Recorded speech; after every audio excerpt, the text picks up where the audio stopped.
또 이르시되 어떤 사람에게 두 아들이 있는데 그 둘째가 아버지에게 말하되 아버지여 재산 중에서 내게 돌아올 분깃을 내게 주소서 하는지라. 아버지가 그 살림을 각각 나눠 주었더니 그 며칠이 안 되어 둘째 아들이 재물을 다 모아 가지고 먼 나라에 가 거기서 허랑방탕하여 그 재산을 낭비하더니 다 없앤 후 그 나라에 크게 흉년이 들어 그가 비로소 궁핍한지라. 가서 그 나라 백성 중 한 사람에게 붙여 사니 그가 그를 들로 보내어 돼지를 치게 하였는데 그가 돼지 먹는 쥐염 열매로 배를 채우고자 하되 주는 자가 없는지라. 이에 스스로 돌이켜 이르되 내 아버지에게는 양식이 풍족한 품꾼이 얼마나 많은가. 나는 여기서 주려 죽는구나. 내가 일어나 아버지께 가서 이르기를 아버지 내가 하늘과 아버지께 죄를 지었사오니 지금부터는 아버지의 아들이라 일컬음을 감당하지 못하겠나이다. 나를 품꾼의 하나로 보소서 하리라 하고 이에 일어나서 아버지께로 돌아가니라. 아직도 거리가 먼데 아버지가 그를 보고 치긴히 여겨 달려가 목을 안고 입을 맞추니 아들이 이르되 아버지 내가 하늘과 아버지께 죄를 지었사오니 지금부터는 아버지의 아들이라 일컬음을 감당하지 못하겠나이다 하나. 아버지는 종들에게 이르되 제일 좋은 옷을 내어다가 입히고 손에 가락지를 끼우고 발에 신을 신기라. 그리고 살찐 송아지를 끌어다가 잡으라. 우리가 먹고 즐기자. 이 내 아들은 죽었다가 다시 살아났으며 내가 잃었다가 다시 얻었노라 하니 그들이 즐거워하더라. 누가복음 15장에는 세 가지 비유가 나오는데 잃은 양 한 마리를 찾는 목자의 모습, 잃은 드라크마를 찾는 여인의 모습, 탕자가 돌아옴을 기뻐하는 아버지의 모습, 이 세 가지 이 비유의 모습. 오늘 돌아온 탕자를 향한 아버지의 사랑의 비유에서 하나님께서 잃은 자를 찾는 것, 죄인이 회개하는 것을 얼마나 기뻐하시는지를 보여주고 있습니다. 하나님께서는 악인의 심판을 원하지 않습니다. 심판은 죄인들이 심판의 자리로 가는 거예요. 하나님은 누구도 심판하기를 원치 않으셔요. 죄인도 심판하기를 원치 아니하시고 그것들을 기뻐하지 않으시오. 즐거워하지 아니하시오. 오늘 에스겔서 18장에 보면은 주 여호와의 말씀에 내가 어찌 악인이 죽는 것을 조금인들 기뻐하랴. 하나님이 저와 여러분들을 창조하셨어. 만드셨어. 하나님으로부터 나와서 하나님과 함께 살아야 하는데 하나님과 함께 동행하는 삶이 아니고 세상 신이 심어 놓은 이데올로기, 사상, 문화, 그들의 정욕대로 살고 하나님과 멀어져서 하나님이 없는 곳으로 가는 것은 인간의 선택이지 하나님의 선택이 아니에요. 어찌하든지 하나님은 죄인들이 회개해서 생명의 길로, 소망의 길로, 진리의 길로, 하나님과 함께하는 삶의 길로 걸어올 수 있도록 영적인 천사들과 인간 천사들과 환경을 통해서 끝없이 설득을 하시고 설득을 하셔. 그것이 하나님의 마음이에요. 아멘. 하나님은 사랑으로 나타나십니다. 사랑. 하나님은 사랑으로 나타나셔. 사랑. 하나님의 사랑은 언제나 긍휼로 나타나시고 헌신으로 나타나셔. 하나님은 입으로만 사랑하는 것이 아닙니다. 말로만 사랑하는 것이 아니에요. 하나님을 의지하고 하나님을 붙잡고 하나님과 동행하고 그분과 함께 하고자 하는 자에게는 아버지로부터 올 수 있는 모든 것들을 다 부어주시는 것이 하나님의 사랑인 줄 믿습니다. 오늘 우리가 읽은 본문은 탕자가 돌아온 후 아버지의 사랑을 어떻게 나타나는지 이것들을 저와 여러분들에게 보여주고 있어요.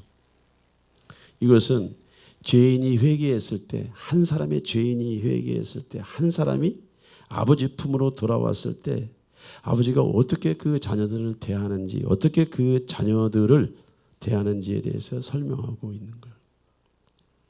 돌아온 탕자를 향한 아버지의 사랑의 첫째는요, 측은지심이 있다는 거예요. 측은지심. 내가 일어나 아버지께 가서 이르기를 아버지 내가 하늘과 아버지께 죄를 지었사오니 지금부터는 아버지의 아들이라 일컬음을 감당하지 못하겠나이다. 나를 품꾼의 하나로 보소서 하리라 하고 이에 일어나서 아버지께로 돌아가니라. 아직도 거리가 먼데 아버지가 그를 보고 측은히 여겨 달려가 목을 안고 입을 맞추니 예수님께서는 죄인이 회개하는 것을 탕자가 먼 타국에서 허랑방탕하다가 아버지 사랑을 깨닫고 다시 집으로 돌아오는 것으로 묘사를 했어. 묘사. 이 비유의 목적은 돌아온 탕자를 향한 아버지의 마음을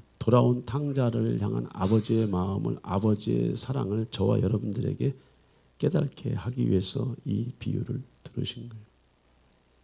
죄인이 회개했을 때 하나님이 어떤 마음으로 그 죄인을 맞이하는지, 어떤 마음으로, 어떤 심정으로 그 죄인을 맞이하는지.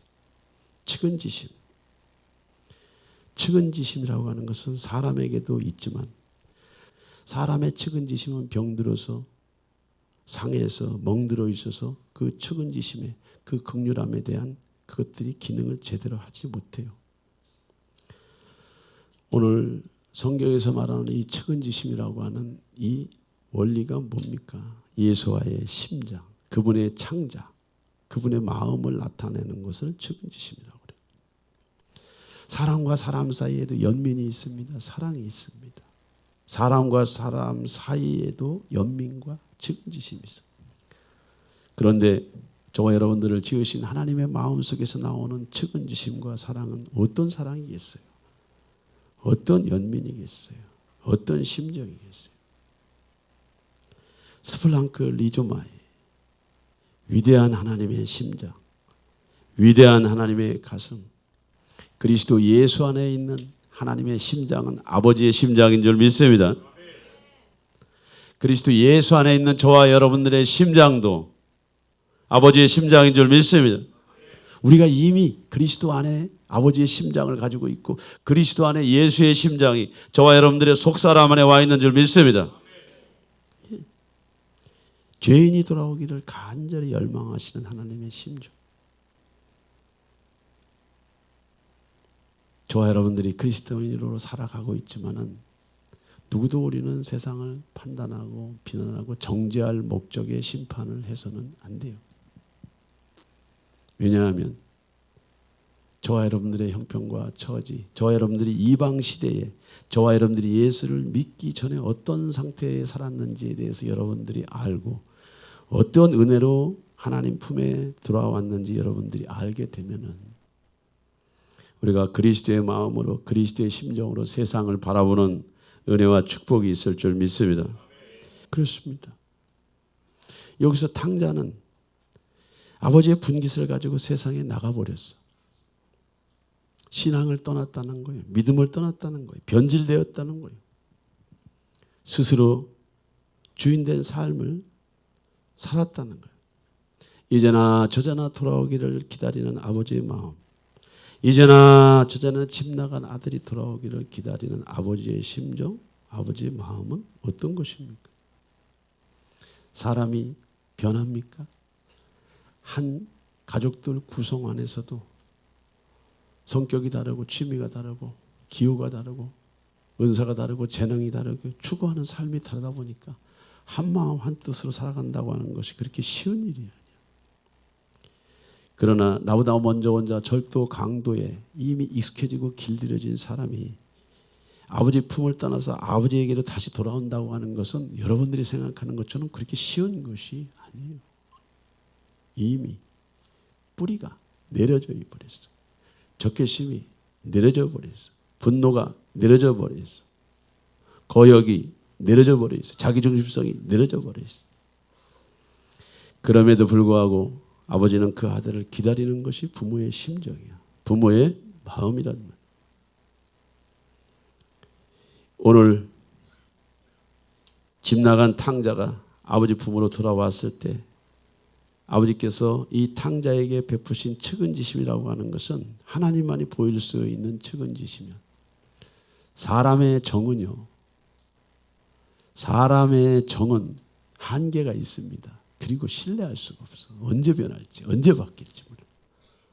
아침에 먹은 마음 점심이 달라지고 점심에 먹은 마음 저녁이면 달라져. 변화무쌍한 사람의 심장, 심정, 사람의 측은지심은 여러 가지로 제약을 많이 받지만 하나님의 측은지심은, 하나님의 사랑은 어제나 오늘이나 영원토록 변함이 없는 줄 믿습니다. 오늘 스프랑크 니즈마이, 이 측은지심이 뭐예요? 이 측은지심, 사람의 마음에도 사람을 기다리는 측은지심이 있어. 아픔이 있어. 고통이 있어. 제가 그러니까 35년 전이죠. 경부고속도로를 이렇게 타고 서초동 쪽으로 내려오다 보면은 잃어버린 내 딸을 찾습니다라고 하는 현수막들이 붙여져 있어. 그 당시에 아무개라고 하는 이름의 고등학교 2학년 정도 되나 봐. 그 아이의 사진을 붙여놓고 이 아이를 찾습니다. 이곳으로 연락하시면 이렇게 후사하겠습니다. 오며 가며 1년 12달 그 현수막이 떠나지 않아. 35년이 됐는데 아직도 그 현수막이 새롭게 붙여 있어. 새롭게. 우리 사모랑 거기 왔다 갔다 하면서 느끼는 거예요. 저 부모의 심정이 뭘까? 고등학교 2학년 때 집을 나갔으면 지금 나이가 한 50이 넘었을 거란 말이에요. 생사를 알 길이 없지. 생사를 알 길이 없어. 그래도 그 딸을 잊지 못하고 그 집 나간 자식을 잊지 못하고 기다리는 그 어미의 심정, 그 아비의 심정은 어떤 심정일까? 가슴이 너무너무 아파서 저것이 측은지심이야. 저것이 자녀를 향한 애미의 사랑, 애비의 사랑. 혈육의 정도, 이런 끈끈함과 생명을 바꿔도 아깝지 않는 그 측은지심의 마음이 인간의 마음 속에도 있는 거예요. 부모의 마음 속에 있는 거예요. 사람의 심정 속에 있는 거예요. 그런데 오늘 전능하신 하나님의 심정이 어떤 심정입니까? 그리스도 예수 안에서 의와 평강과 희락으로 살아가야 될 자기 백성, 자기 민족이 하나님을 저버리고 예배를 저버리고 말씀을 저버리고 세상 풍주에 휩쓸려 살아가는 그 아픔을 보면서 하나님은 선자들을 보내셨습니다. 왕들을 보내셨습니다. 제사장들을 보내셨습니다. 이스라엘아 들어라, 이스라엘아 들어라, 이스라엘아 들어라, 돌아와라, 돌아와라, 돌아와라, 돌아와라. 끝없이 선자를 통해서 또 선자를 통해서 종을 통해서 교회를 통해서 여러분들의 보이지 않는 가족들을 통해서 일가 친척들을 통해서 먼저 된 자들을 통해서 여러분들을 부르시고 교회를 부르시는 것이 하나님의 마음인 줄 믿습니다. 너희 중에 어떤 사람이 양 100마리가 있는데 그중 하나를 잃으면 99마리를 들에 두고 그 잃은 것을 찾아내기까지 찾아다니지 아니하겠느냐.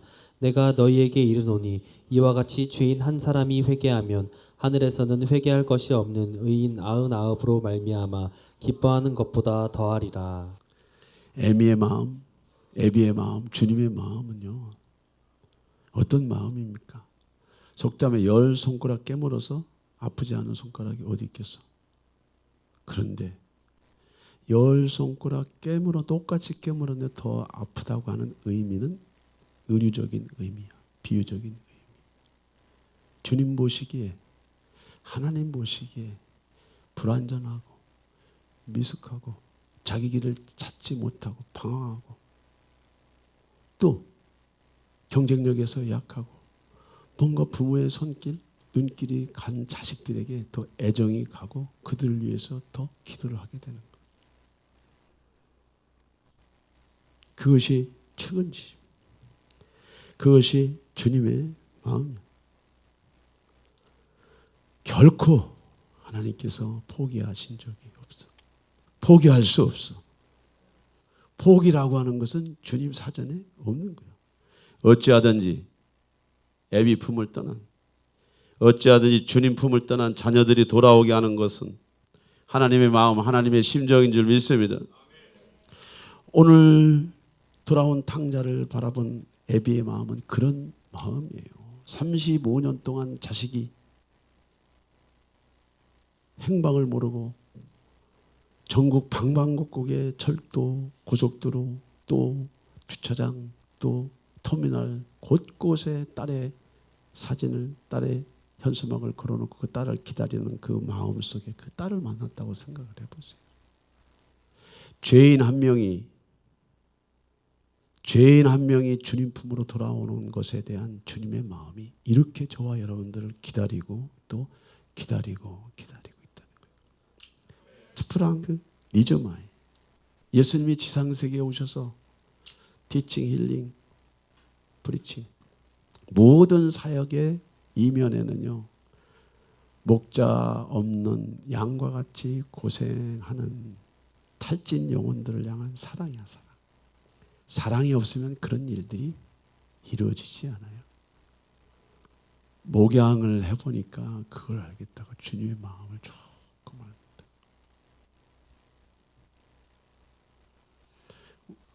무리 속에 들어와 있는 자보다 무리 속에 끼지 못하고 껴있는 자들, 방황하는 자들, 그런 사람들에 대한 아픔이 있어.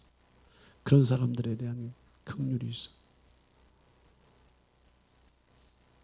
애비가 무슨 말을 하는지, 애비가 무엇을 원하는지, 애비와 함께하면 어떤 축복과 은혜를 누리는지에 대해서 관심이 없고, 마이웨이를 해 가는 자식들을 바라보고 마이웨이를 해 가는 성도를 보고 주님의 심정이 어떤 심정인가? 그것은요, 안타까움이야.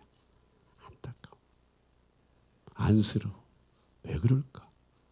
왜 저럴까? 왜 그럴까? 왜 저럴까? 아니요. 안타까움. 불쌍히 여기는 마음, 긍휼히 여기는 마음.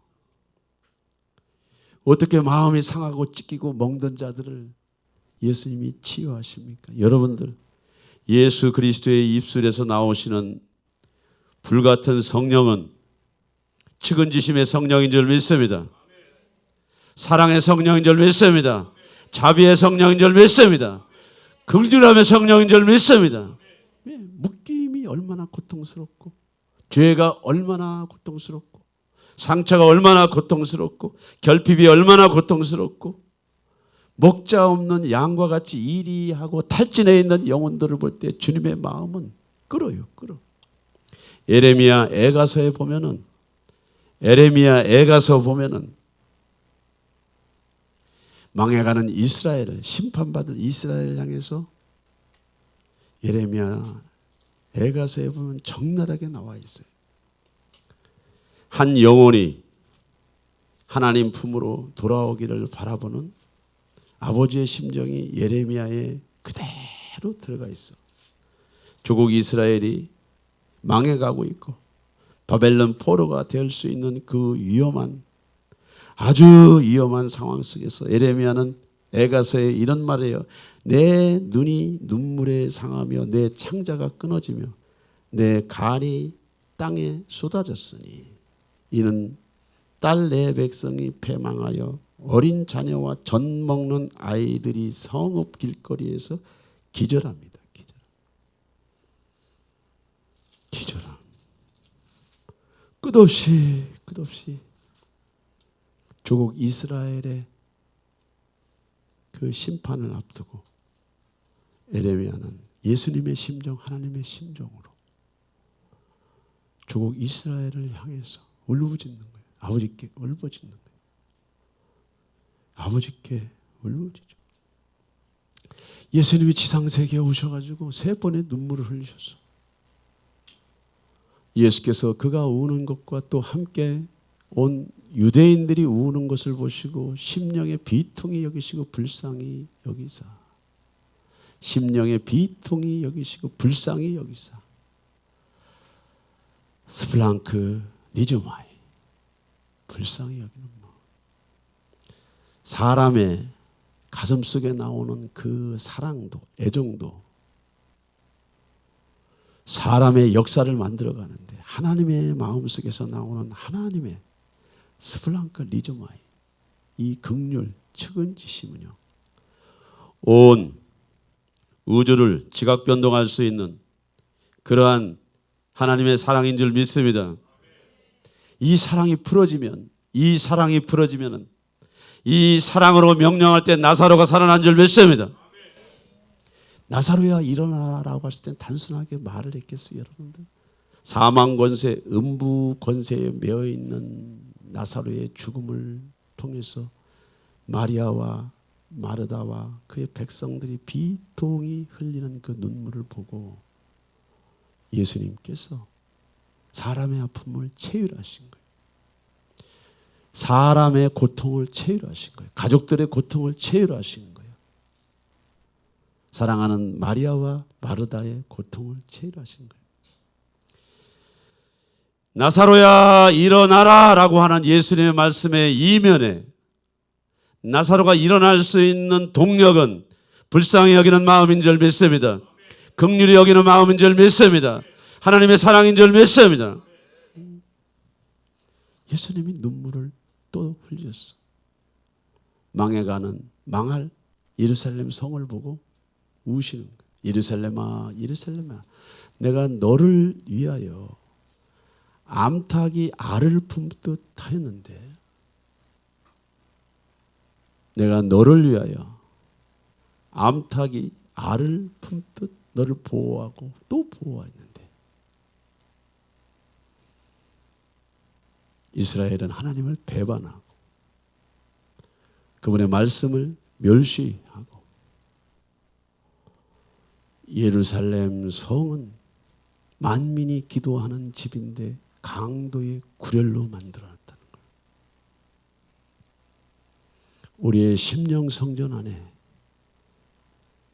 하나님과 예배하는 지식, 그분을 경험하는 지식, 그분과 동행하는 지식, 그분의 신실한 성품, 인격, 그 모든 것들을 말씀과 성령으로서 채우며 그렇게 살아야 될 예루살렘 성, 저와 여러분들의 육체의 성전 안에 강도의 구렬이 되어 있다고 하는 것은 뭐예요, 여러분들? 사기치는 영들, 거짓말하는 영들, 사기치는 영들, 거짓말하는 영들.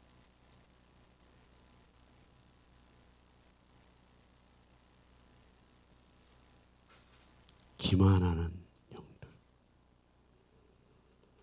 강도의 구렬이라고 하는 것은 그 성 안에 완전히 사탄의 인격으로 배어져 있고, 다시 말하면 오늘 여러분들 안에 하나님이 원치 아니한 강도의 구렬이 있는 모습을 예표할 수 있는데, 그럼에도 불구하고 예수님은요,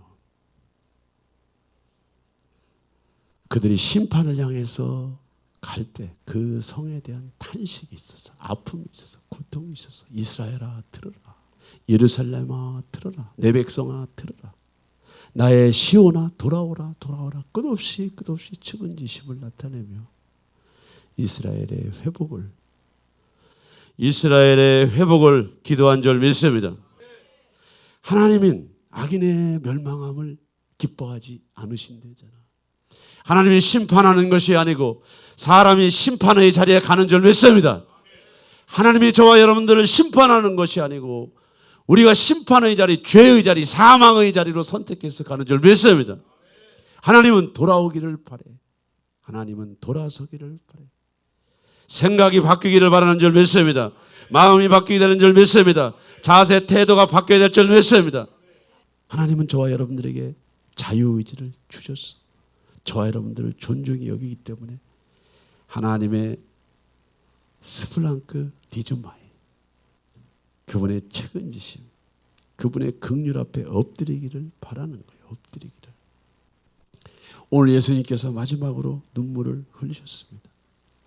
그는 육체에 계실 때 자기를 죽음에서 능히 구원하실 이에게 심한 고통과 눈물로 간구와 소원을 올렸고 그의 경건하심으로 말미암아 들으심을 얻었나니. 예수님은 태어날 때부터 성령으로 태어나셔서 죄가 없으셨어요.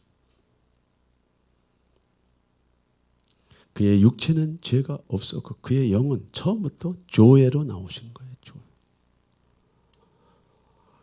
처음부터 아버지로부터 오신 그 조회의 생명을 가지고 오신 거예요. 영원한 생명 조회. 아버지의 심장에서, 아버지 DNA에서 가지고 나온 그 영적인 생명을 그대로 가지고 나오셔서 그 안에 조회가 있으니 이 조회가 저와 여러분들에게 조회가 된 줄 믿습니다. 완전한 조회, 변형되지 않은 조회, 아주 원초적인 조회를 가지고 오신 예수님과 죄가 없으신 육체가 무엇 때문에 심한 통곡과 눈물로 간구와 소원을 올렸겠어요? 무엇 때문에? 겟세마네에서 무엇 때문에 기도했겠어요? 자신이 짊어져야 될 그 십자가의 고난 때문에 예수님께서 눈물과 통곡과 간구를 올렸겠습니까? 아니요. 한 사람의 영혼이라도 지옥 가지 않고, 한 사람의 영혼이라도 스스로 심판의 자리에 가지 않고, 한 사람의 영혼이라도 아버지 품으로 데려가려고 하는 이 사명 앞에 예수님이 이 사명을 감당할 수 있도록 아버지께 기도한 거예요. 기도. 여러분들이 믿는 예수님은 누구십니까? 여러분 누구를 믿습니까? 무엇을 믿습니까? 누구를 믿고 무엇을 믿냐고. 잃어버린 영혼들을 위해서 그분들을 중보하며 겟세마네 동산에서 피가 끓는 땀방울이 핏방울이 될 때까지 그는 그의 육체와 정신계를 사용하면서 아버지께 간구 기도를 했다는 거예요. 성경에 나와 있는 예수님의 이 눈물 세 가지 유형을 보면 무엇입니까? 사람에게, 교회에게, 또 잃어버린 영혼들을 위해서 예수님이 흘린 눈물이야. 이것을 우리가 뭐라고 그래요? 스플랑크 니즈마이, 체열, 긍휼. 우리가 하나님으로부터 나왔고 그리스도 예수 안에 거듭난 저와 여러분들이기 때문에 이러한 측은지심이 우리 안에도 이미 와 있는 줄 믿습니다. 우리 안에도 이런 긍휼이 와 있는 줄 믿습니다. 이런 자비가 와 있는 줄 믿습니다. 이런 사랑이 와 있는 줄 믿습니다. 그런데 이런 자비와 긍휼, 예. 스플랑크 니즈마이는 사용하면 활성화가 되고 사용할수록 질량이 넓어지고 깊어지고 질량이 하나님의 영광 가운데 장성한 믿음의 분량에 이르는 자리까지 나갈 줄 믿습니다. 예, 그래요. 얼마 전에 오래전에 IT에서 지진이 났어요. 도시가 완전히 폐허가 돼버렸어요. 건물과 건물은 완전히 붕괴돼 가지고 도시 전체를 완전히 마비시켜버렸어요. 이제 인명구조 복구 작업을 위해서 열심히 이제 각국에 또 그런 천사들이 오셔가지고 IT의 재건 사업을 위해서 돕고 있는데 30 며칠 된 그 상황 속에서 이제 그런 건물 재건 작업을 하고 있는데 거기서 생존자를 발견한 거예요. 생존자. 다 전자파로 다 그것들을 감지를 해서 사람의 생존의 가능성이 있는 것을 체크를 하고 이제 그 인명 구조 작업을 하게 된 거예요. 하루, 이틀, 3일. 그 인명 구조를 위해서 굴착기로 계속해서 건물에 폐허된 건물 속을 파고 들어가는데 어린아이 2명이 나온 거예요. 거기서 2명. 그런데 그 어린아이의 2명을 감싸고 있는 엄마가 있어서 엄마.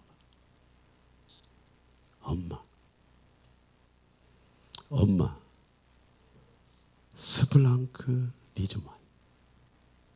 본능적인 사랑, 본능적인 보호, 본능적인 돌봄. 이것이 인간에게만 있는 성품이야.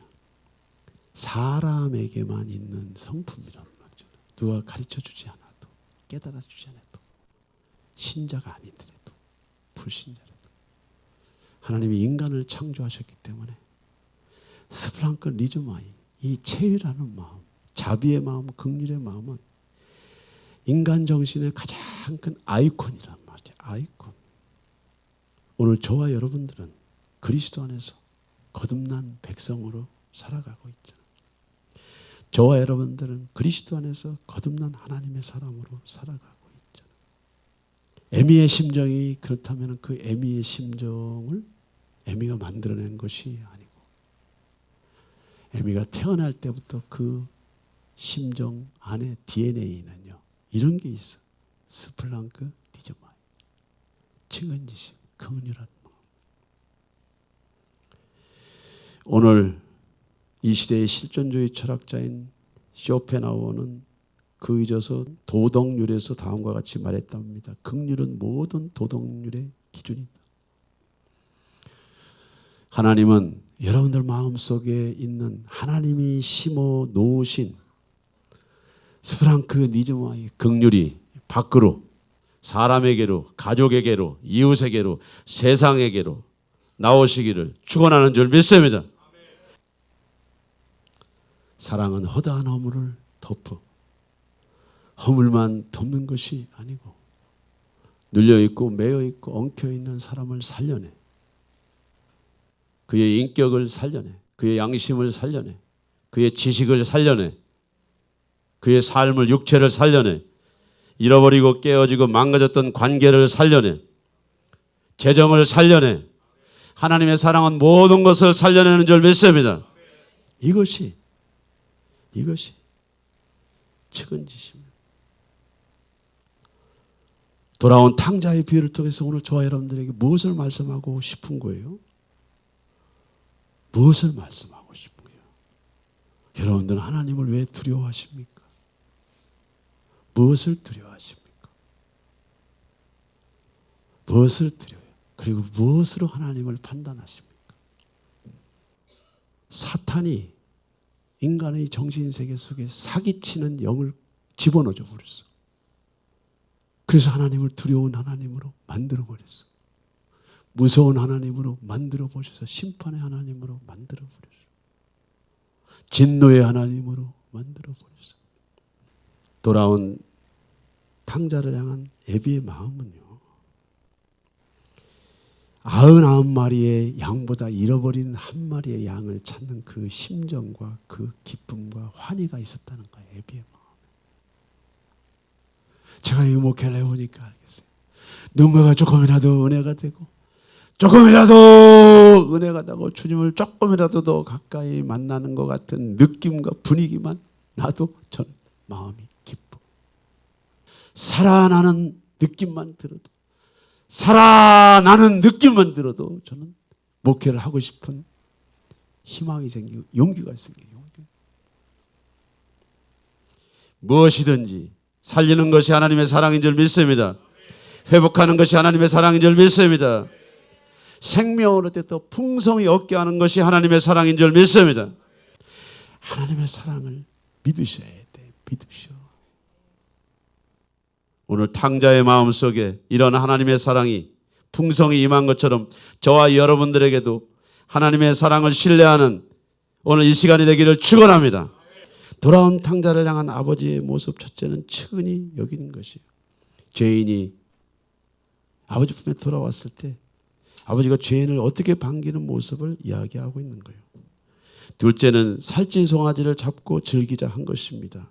아들이 이르되 아버지 내가 하늘과 아버지께 죄를 지었사오니 지금부터는 아버지의 아들이라 일컬음을 감당하지 못하겠나이다 하나 아버지는 종들에게 이르되 제일 좋은 옷을 내어다가 입히고 손에 가락지를 끼우고 발에 신을 신기라 그리고 살찐 송아지를 끌어다가 잡으라 우리가 먹고 즐기자. 예, 모든 성경은 구속사와 연관이 있어요. 여러분들 예수님이 비유로 말씀하시든 어떤 종류의 말씀하시든 시편을 말씀하시든 잠언을 말씀하시든 모든 성경은요 구속사와 연관이 있어요.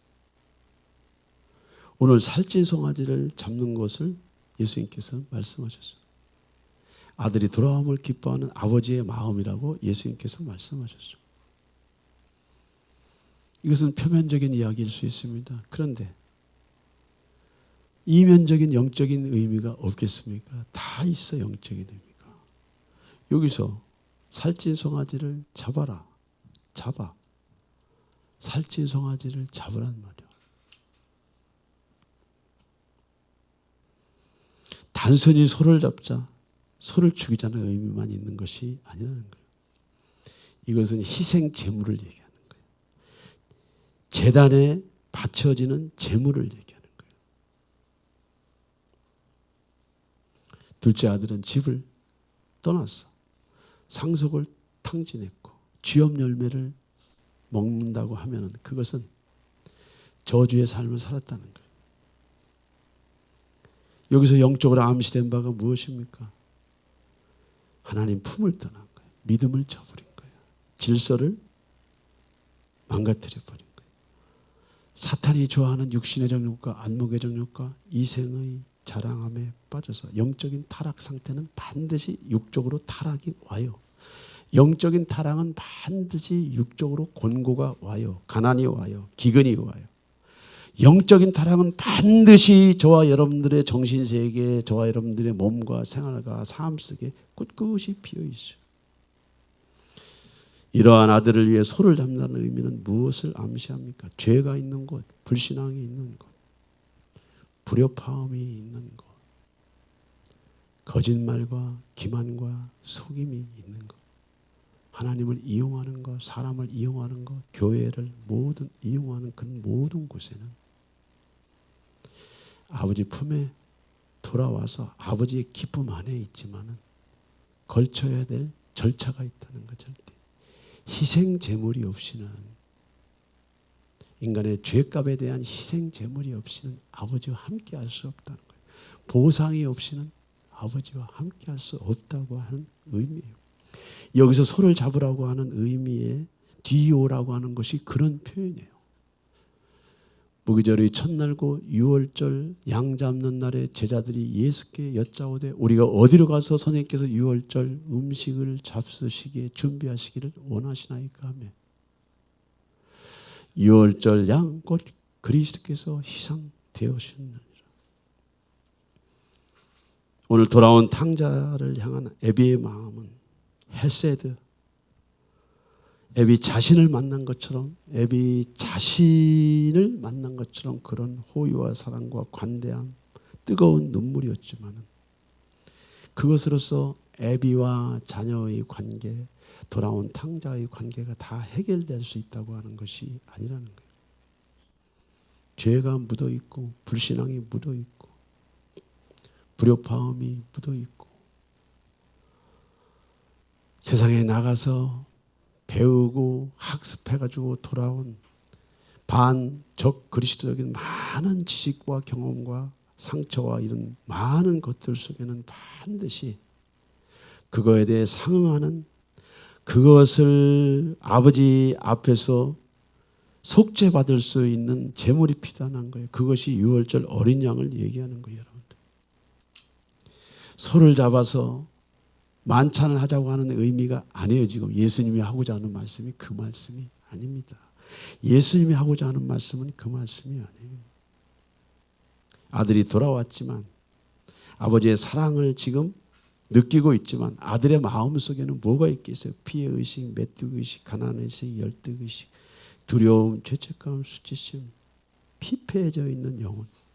이 피폐해져 있는 영혼들, 이 피폐해져 있는 영혼을 뭘로? 아버지의 사랑으로, 마음으로만 되는 것이 아니란 말이죠. 하나님의 마음과 인간의 마음 사이에 그 벽을 헐을 수 있는 것은, 그 벽이 뭐냐? 죄 문제, 상처 문제, 가난 문제, 피해 문제, 중독 문제, 다양한 장애물들이 거두어지는 데 있어서는 제물이 필요하다는 의미에서 소를 잡자는 거예요. 여러분, 비유의 목적은 이런 목적이에요. 단순한 연애를 베푸는 것이 아니에요. 예수님의 모든 비유의 말씀은 영적인 의미가 있어요. 아버지의 뜻을 따라 제물이 된 아들이잖아. 탕자의 아버지는 소를 잡아서 그 제물을 각을 뜬 거예요. 자신을 예표하는 말씀이야, 이것이. 예수님께서 지금까지 저와 여러분들을 위해서 수고하고 애쓰신 많은 사연과 사건들이 있어요. 제가 사역하면서 사례가 하나 있습니다. 어떤 청년이 있었어요. 그는 청소년 시절에 아주 비행과 폭력과 중독과 형무소를 제 집처럼 드나들었어요. 늦지막히 부모가 이 상태에 대해서 진단을 하고 자신들이 아이를 잘못 키웠다라고 하는 이 죄책감으로 인해 가지고 아이에게 수도 없는 보상을 해준 거예요. 보상을 하면 할수록 애는 더 빗나가고 애는 더 거칠어지고 이제는 부모를 폭행하는 단계까지 가버린 거예요. 무슨 얘기냐? 소를 잡아서 연애를 베푼다고 돌아온 탕자의 가슴 속에 있는 그것들이 없어지는 것이 아니라는 거예요. 무엇을 표현하고 싶어서 그러냐? 소는 유월절 어린 양의 예표인 줄 믿습니다. 소는 유월절 어린 양의 예표예요. 재물이 없이는, 제단이 없이는 하나님과 인간 사이에 막힌 담을 헐을 수가 없어. 아버지와 돌아온 탕자 사이에도 마음만 가지고 되는 것이 아니고 그 둘 사이에 막혀있던 담, 그 둘 사이에 막혀있는 벽들을 헐기 위해서는 재물이 필요했다는 거예요. 그래서 이 청년을 제가 상담을 하게 됐고 또 치유 과정을 보냈어요. 부모가 보상으로 자기에게 잘해주면 잘해줄수록 자기 마음속에 그 부모를 따라가야 되는데 따라갈 수 없는 내면에 에너지가 있다는 거예요. 그 에너지가 뭐예요? 그 에너지가 뭐냐고. 살찐 소를 잡는다고 탕자 마음이 풀어지는 게 아니야. 인간은 영적인 존재이기 때문에 어둠이 들어가면, 거절이 들어가면, 방임이 들어가면, 방치가 들어가면, 학대가 들어가면, 미움이 들어가면, 불신이 들어가면, 폭력이 들어가면 그 내면 세계는 사탄의 영으로 딱 잡혀가지고 결박이 되어 있는 상태라는 거예요. 소를 잡는다고, 연애를 베푼다고 탕자의 마음이 자유로운 것이에요. 오늘 탕자에 비해서 아버지가 소를 잡는다고 하는 것은 무슨 예표냐? 재물이 없이 인간의 내면 속에 막혀있는 그 죄 문제, 상처 문제, 질병 문제, 가난 문제, 저건주 문제, 심판 문제를 해결할 재물이 없이는 아무도 마음을 자유케 하고 영혼을 자유케 할 수 있는 일이 없다는 얘기를 지금 하고 싶은 거예요. 그래서 이 청년과 같이 대화를 하면서 결국은 어디로 들어가냐 여러분들. 사람의 변화는 하나님의 은혜가 임해야, 하나님의 은혜가 임해야 결박들이 풀어지는 줄 믿습니다. 하나님의 은혜가 임하여 양심이 풀어지는 줄 믿습니다. 하나님의 은혜가 임해야 꽁꽁 묶여있는 그 양심. 그래서 그 청년을 위해서 기도하고 사역하는데 엄청난 일들이 벌어졌어요. 하나님의 성령이 그 청년에게 임하셨어. 수도 없이 상담, 수도 없이 기도, 수도 없이 센터를 들락날락 하려고 그랬는데 와닿지 않았대.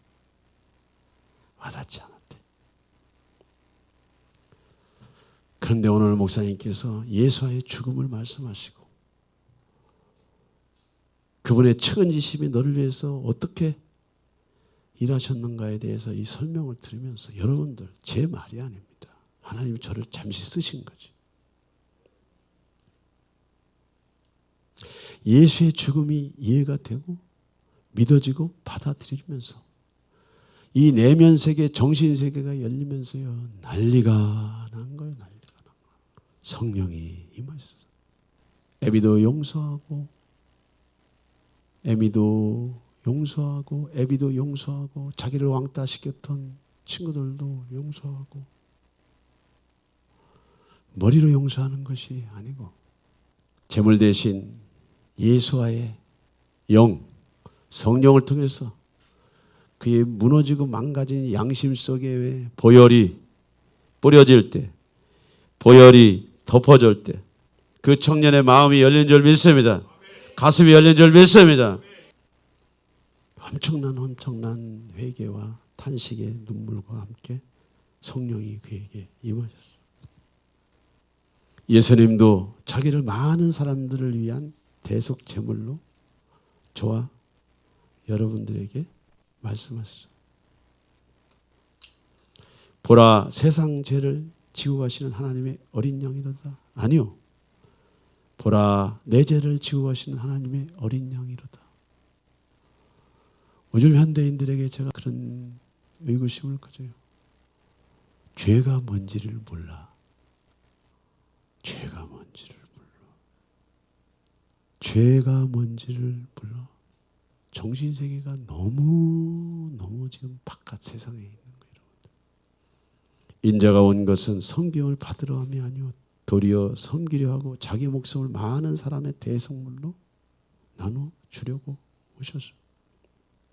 오늘 돌아온 탕자의 정신세계, 영적인 세계를 리모델링하기 위해서 소를 잡은 거예요. 거기에는 영적인 의미가 있는 거예요. 오늘 저와 여러분들은 누구입니까? 우리는 집 나간 탕자였었잖아. 내 임대로 내 뜻대로 내 육신대로 살아온 탕자였잖아. 세상에서는 여러분들이 인정받고 환영받는 사람일 수 있어요. 그러나 영적인 의미는 그런 의미로 말하는 것이 아니에요. 예수님 당시에 예수님보다 더 높은 네로 황제가 있었는데, 로마가 있었는데, 세상의 역사와 하나님의 역사는 너무너무 달라. 그런 저와 여러분들을 이 자리에 앉힌 것은 하나님의 은혜인 줄 믿습니다. 하나님의 축복인 줄 믿습니다. 그런데 오늘 우리의 영적인 모습은 어떤 모습입니까? 여러분들이 집은 안 나갔어. 가출은 안 했어. 그리스도의 몸 안에 있어. 명예도 있어. 계급장도 있어. 목사야. 당시의 말로 말하면 대제사장이요, 사두개인이요, 바리새인이요, 서기관이요, 열심당원이요. 오늘날로 말하면 목사요, 장로요, 권사요, 선교사요. 집은 안 나갔는데 강도의 구렬이, 집은 안 나갔는데 여전히 내면 세계의 강도의 구렬이 있다면 오늘 우리에게도 뭐가 필요합니까? 집은 안 나갔어. 가출은 안 했는데 생활이, 삶이 쥐염 열매를 먹고 사는 거예요. 생활이, 삶이 쥐염 열매를 먹고 사는 거예요. 여러분들. 집은 안 나갔어. 가출은 안 했어. 교회는 떠나지 않았어. 몸 안에 있어. 예배도 드려. 직급도 목사야. 직급도 권사야. 직급도 장로야. 삶이 피폐하고 심령이 피폐하고 기쁨이 없고 감사가 없어. 하나님의 사랑이, 하나님의 위대한 사랑이 십자가의 은혜를 통해서 이미 확정되었음에도 불구하고, 확정된 울타리 안에 있음에도 불구하고, 그 안에 머물고 있음에도 불구하고 여전히 우리의 심령은 쥐염 열매를 연명하는 사람처럼 늘 피폐하고 가난하고 메마르고 건조한 인생을 살아. 사기치는 영을 가지고 살아. 일하지 않고 땀 흘리지 않고 수고지 않고. 하나님은 저와 여러분들에게 말씀하십니다. 첫사랑이 회복되어야 될 줄 믿습니다. 순수한 첫사랑이 회복되어야 될 줄 믿습니다. 첫사랑이 회복되어야 돼. 첫 믿음이 회복되어야 돼. 하나님은 저와 여러분들 괴롭히는 분이 아니야. 절대로 괴롭히지 않아. 절대로. 오늘 예수님께서 돌아온 탕자의 비유를 통해 무슨 교훈을 하고 있어요? 집 나간 탕자이든 집 안에 있는 탕자이든 회복의 문을 활짝 열어놓았다는 것입니다. 아멘. 회복. 여러분들이 십자가를 묵상하지 않는 한 예수님이 왜 나 때문에 제물이 되셨는가에 대한 이 묵상이 약하면요, 냉정하게 얘기할게요. 여러분들 갈 길이 멀다고. 하나님이 여러분들에게 어려운 일을 맡기는 것이 아니에요. 여러분들의 자유의지를 너무나도 엄한 데 쓰고 너무나도 엄한 데 그 자유의지를 내어주기 때문에 하나님 회복의 원리가 여러분들에게 먼 것처럼 느껴지는 거예요. 오늘 탕자의 피해를 통해서 집 나간 탕자든 집안에 들어있는 탕자든 하나님은 회복의 문, 치유의 문, 살 길을 열어놓은 줄 믿습니다. 회개가 무엇입니까, 여러분들? 하나님을 신뢰하는 것이 회개의 시작인 줄 믿습니다. 그분이 십자가에서 흘리신 그 완전한 헌신을 붙잡는 것이 회개의 시작인 줄 믿습니다. 탕자를 위해 살찐소를 잡으라고 하며 기뻐하신 내용의 본래 의미가 뭐예요, 여러분들? 나는 몸만 예배당에 와 있지만 여러분들을 만들어가는 것은 하나님의 사랑이고 그분의 희생이고 그분의 봉사고 그분의 헌신이라고 하는 것을 지금 이 본문을 통해서 말하고 있는 줄 믿습니다. 우리가 하나님께 돌아가는 것이 그런 거예요. 누구든지 하나님 품으로 돌아오기만 하면 집 나간 탕자든 집 안에 있는 탕자든 누구든지 아버지를 알기를 진짜 아버지를 알기를 원하기만 하면은 그분 앞에 엎드리기만 하면은 여러분들은 그분의 호의와 그분의 헌신된 사랑을 만날 줄 믿습니다. 뭐라고 나와요? 뭐라고 나와? 사람은 부모는 그 자식을 잊어버릴 수 있대. 자식도 그 부모를 잊어버릴 수가 있어. 그런데 하나님은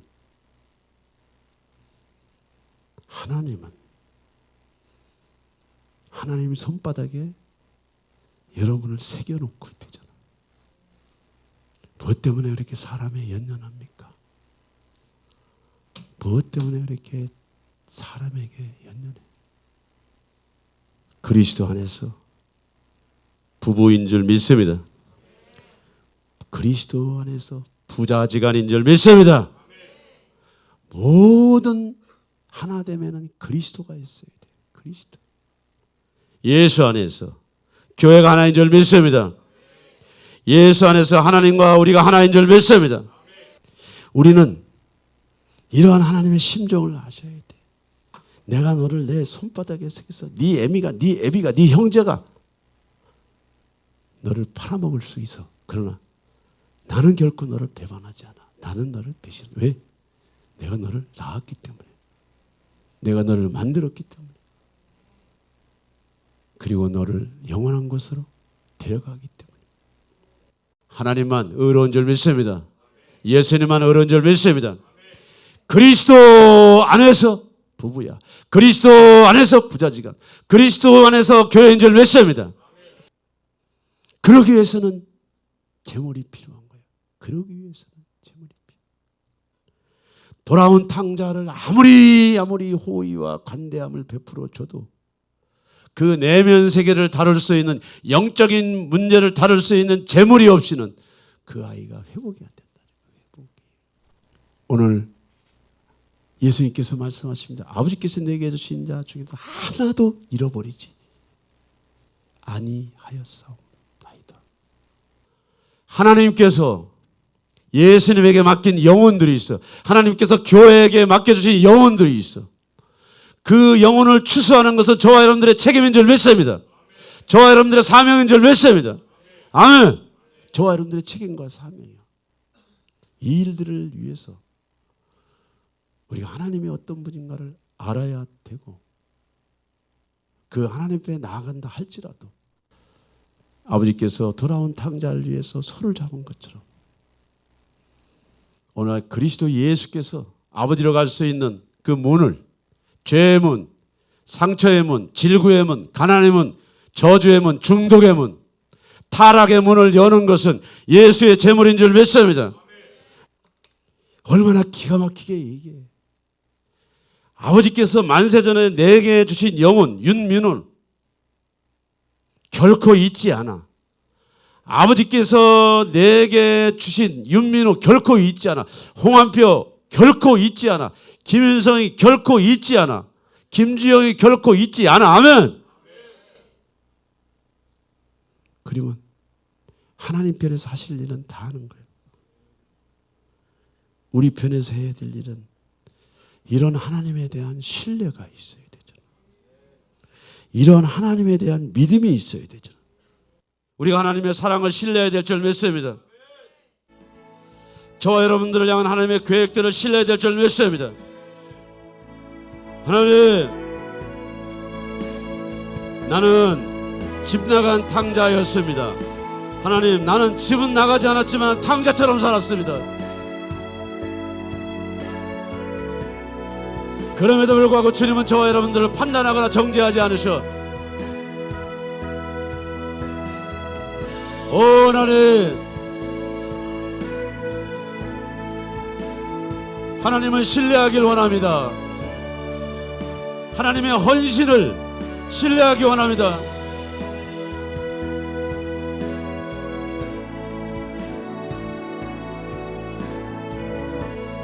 (2023년도) 한 해를 마무리해 가면서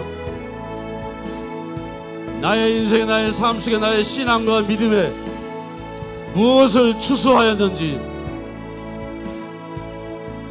감사거리가 무엇이 있는지를 계수하게 하여 주시옵소서.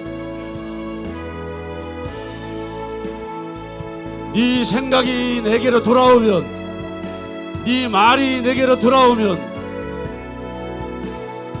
네가 예배의 자리에 돌아오면, 기도의 자리로 돌아오면, 말씀의 자리로 돌아오면 나를 만날 것이고,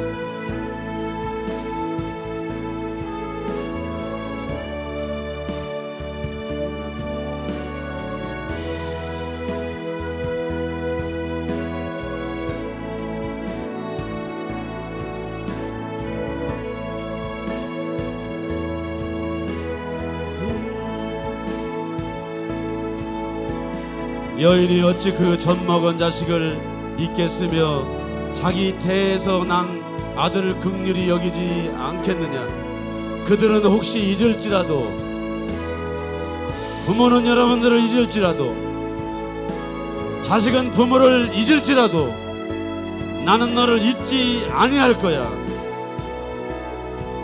내가, 예수께서 너를, 윤민우를 나 예수의 손바닥에 새겼어.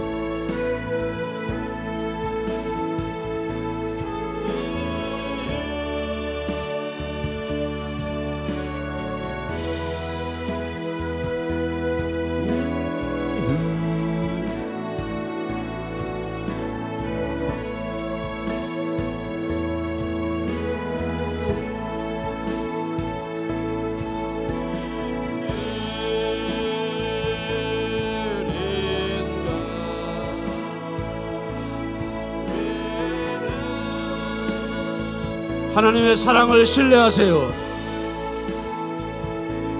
주님은 여러분들을 비난하거나 정죄하지 않습니다. 여러분들을 판단하지 않아. 돌아오라고 말해. 돌아오라고 말하고 있어. 믿음의 자리로 돌아오라고 말하고 있어.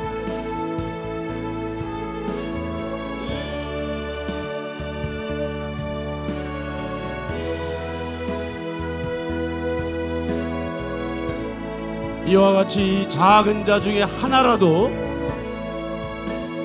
잃어버리는 것은 하늘에 계신 너의 아버지의 뜻이 아니래잖아.